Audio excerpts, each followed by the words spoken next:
Good evening everyone. मैं मनु कुमारी आपके अपने चैनल मनु हिंदी बाई जी के में स्वागत करती हूँ।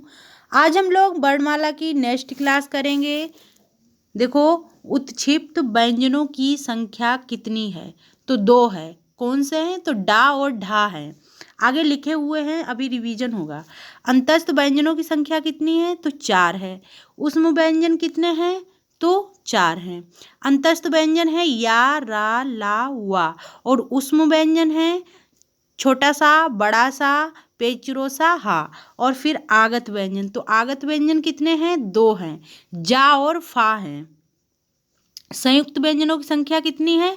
तो 4 है।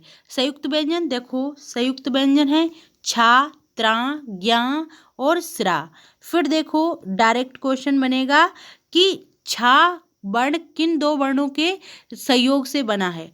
तो का और सा के संयोग से बना है छा, ठीक है। और ता और रा के संयोग से बना है त्रा, ठीक है, याद रखना। और ज्ञा बना है जा प्लस यहाँ के सहयोग से बना है ज्ञा।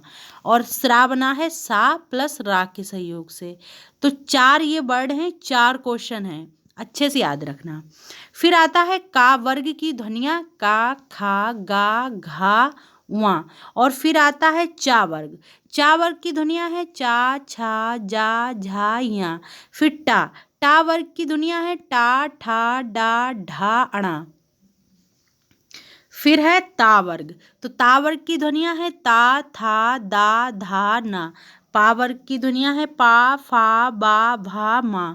फिर अंतस्थ व्यंजन आते हैं, तो या, रा, ला, वा। फिर आते हैं ऊष्म व्यंजन, तो सा, बड़ा सा, ये पेचरो सा, फिर छोटा सा, हा।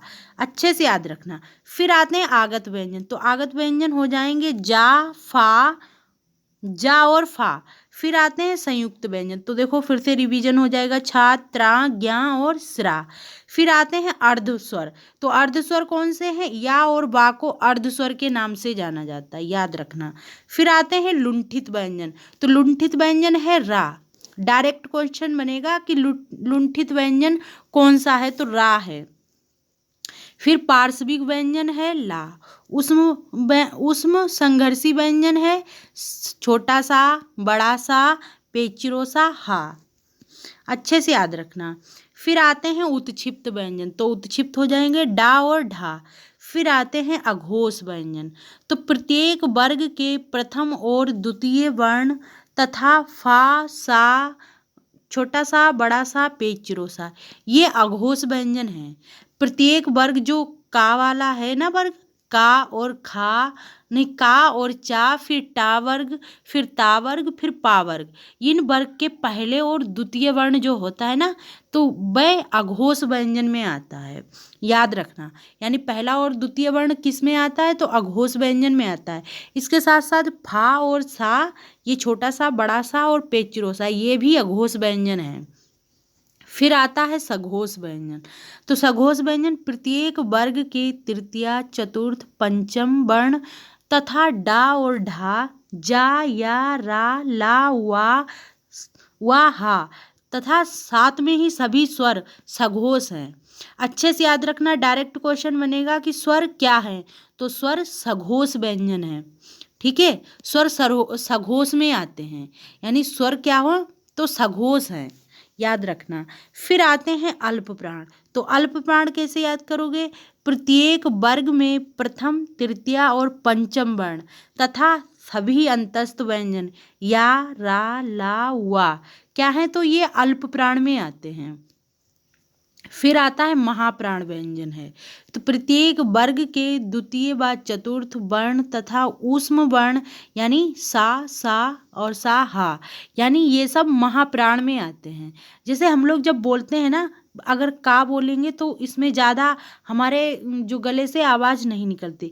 फिर खा बोलो, तो खा बोलो, देखो कितनी ज़्यादा हमारे गले से सांस निकलती है, तो इसे ऊष्म व्यंजन कहते हैं, ठीक है। ये महाप्राण में जाते हैं, तो याद रखना। फिर आता है नासिक व्यंजन, तो नासिक व्यंजन कौन से हैं? तो अड़ा, या और या और अणा, ना और माँ। देखो डायरेक्ट क्वेश्चन बनेगा कि नासिक के व्यंजन कौन से कहलाते हैं।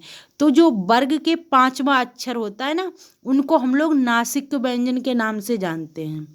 फिर आते हैं कंठवर्ण। तो कंठवर्ण कौन से हैं? छोटा, बड़ा, आहा, का, खा, गा, घा, वा और हा। ये सारे वर्ण जो हैं तो ये कंठ के द्वारा बोले जाते हैं, तभी इनको कंठवर्ण के नाम से जाना जाता है। फिर आते हैं तालव्य व्यंजन, यानी हमारे मुख जो जीभ है ना, ये तलवे में छूकर बोलते हैं ये वर्ड। जैसे चा, छा, जा, झा, या, सा, या और छोटी, बड़ी। तो ये इतने वर्ड जो हैं ये तालव्य से बोले जाते हैं। देखो पता है 2018 में जो पेपर हुआ था उसमें ये बड़ा सा दिया हुआ था कि सा कौन सा वर्ण है, तो सा तालव्य वर्ण है। डायरेक्ट क्वेश्चन बनते हैं एक एक शब्द से, तो अच्छे से याद रखना। चाहे चा रख दे, चा को देकर पूछ ले चा किससे बोला जाता है, तो याद रखना तालव्य से बोला जाता है। फिर आता है मूर्धन्य। तो मूर्धन्य है टा, ठा, डा, ढा, अणा और पेच चिरोसा। याद रखना अगर टा देगा टा वर्ण कौन सा व्यंजन है, तो मूर्धन्य व्यंजन है, याद रखना। फिर आते हैं दंत व्यंजन।